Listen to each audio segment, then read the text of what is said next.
చాణక్యుడు, చంద్రగుప్తుడు మొదటిసారి తక్షశిల విశ్వవిద్యాలయంలో కలుసుకున్నప్పుడు భారతదేశంలో సమగ్రమైన సంఘటితమైన రాష్ట్రీయ నిర్మాణానికి సంకల్పం చేశారు.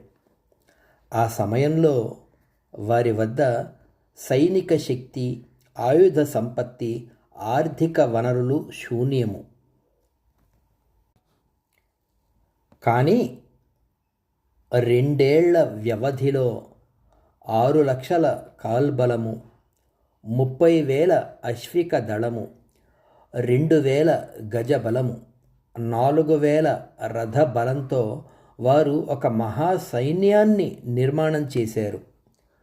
దృఢ సంకల్పము, తీవ్ర తపన, కఠోర పరిశ్రమ మాత్రమే అఖండ శక్తికి నిర్మాణాన్ని చేసుకునే అవకాశాన్ని ఇస్తుంది, అద్భుత విజయాలను అందిస్తుంది. మన రాష్ట్రీయ నిర్మాణంలో, రాష్ట్ర ధర్మ పరిరక్షణలో మహోన్నత త్యాగాన్ని, సమర్పణను చేసినటువంటి చాణక్య, చంద్రగుప్తుల అద్భుత నిర్మాణ కౌశలమది.